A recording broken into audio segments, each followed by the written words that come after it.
आज की सबसे बड़ी खबर की किसानों की। पंजाब और हरियाणा के किसान आंदोलन की आंच उत्तर प्रदेश तक पहुंचती हुई नजर आ रही है।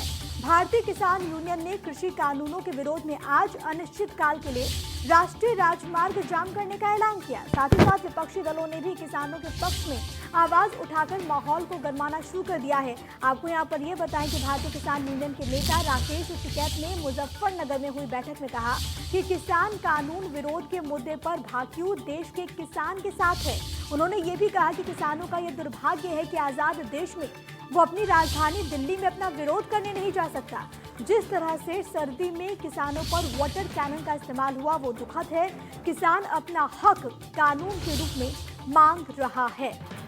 बड़ी खबर आपकी टीवी स्क्रीन पर। अब इसकी आंच जो है वो यूपी में भी देखने को मिल रही है और जैसे कि राकेश टिकैत ने इस बात का ऐलान किया कि यूपी के भी तमाम जो किसान हैं वो सड़कों पर उतरेंगे, विरोध जाहिर करेंगे, क्योंकि जब से केंद्रीय कृषि कानून बना है तब से ही विरोध के स्वर जो हैं वो किसानों के बीच में उठते हुए नजर आ रहे हैं। कई हिस्सों में हालांकि सरकार की ओर से लगातार ये आश्वासन दिया जा रहा है कि ये जो कृषि कानून है वो किसानों को सशक्त करने वाला है, लेकिन इन सब के बीच यहाँ पर किसानों का जो विरोध है वो थमने का नाम नहीं ले रहा है और कहीं ना कहीं वो इस पूरे मुद्दे को लेकर अडिग हैं कि केंद्र सरकार इस कानून को, इस काले कानून को वापस ले। जहाँ पर किसान इसे काला कानून बता रहे हैं तो वहीं आपको ये बताते चले कि सरकार इसको ऐतिहासिक बता रही है और अब भाकियू भी इसमें कहीं ना कहीं इस आंदोलन में किसानों के साथ उतरती हुई और सीधे तौर पर यह बात कह दी गई है कि पंजाब हरियाणा के किसानों के साथ हम हैं। आपको यहाँ पर ये साथ ही साथ बताते चले कि इस वक्त पंजाब और हरियाणा के कई सारे किसान दिल्ली कूच के लिए आगे निकल गए हैं। जगह जगह पर बैरिकेडिंग की गई है, सीमेंटेड ब्लॉक्स लगाए गए हैं ताकि उन्हें आगे बढ़ने से रोका जा सके। कई जगहों से कल झड़प की खबरें भी सामने आई थी। वहां पर स्थानीय प्रशासन पूरी तरीके से मुस्तैद है। वाटर कैनन का इस्तेमाल भी किया गया, आंसू गैस के गोले भी वहां पर दागे गए हैं, क्योंकि कोशिश यही है कि कानून व्यवस्था को बिगड़ने न दिया जाए। लेकिन फिर भी जो तस्वीर निकलकर सामने आ रही है उसने चिंताओं को पैदा कर दिया है। केंद्र सरकार की ओर से लगातार ये बात कही जा रही है कि हम बातचीत के लिए तैयार हैं, लेकिन किसान कहीं ना कहीं अडिग हैं। और आपको यहाँ पर ये भी बताएं कि कई सारे किसान नेता ऐसे भी हैं जिन्होंने ये बात कह दी है कि जब तक ये काला कानून जो है वो वापस नहीं लिया जाता तब तक हम पीछे नहीं हटेंगे। ये किसानों की ओर से बात कही जा रही है।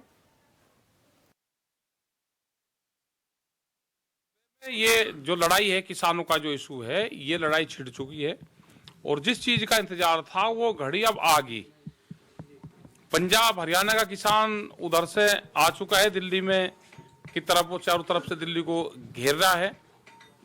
तो यहां से भी कल हम हाईवे पे आएंगे, उत्तर प्रदेश से, उत्तराखंड से, जितने भी स्टेट है, और हमने कल की कॉल हाईवे पे दी है। कल 11 बजे हाईवे पे हर आदमी किसान अपना आ जाए। ये आंदोलन का टाइम है अब, और देश में ये कृषि क्रांति जो एग्रीकल्चर क्रांति है, ये कृषि क्रांति देश में अब होगी। सरकार को जो 3 विधेयक है वापसी लेने पड़ेंगे। एमएसपी को लीगलाइजर कानून उसको बनाना पड़ेगा पूर्ण रूप से, और नहीं तो ये लड़ाई आर पार की लड़ाई होगी।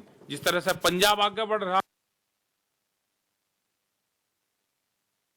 बातों का जिक्र किया और ये कहा कि अब ये जो लड़ाई है, जो जंग है, वो आर पार की होगी और सरकार को इसे वापस लेना होगा। ये यहाँ पर उनके द्वारा ये मांग की गई है और सीधे तौर पर उन्होंने ये बात भी कह दी है कि अब यूपी का जो किसान है वो भी इसमें शामिल होगा, सड़कों पर उतरेंगे किसान। तमाम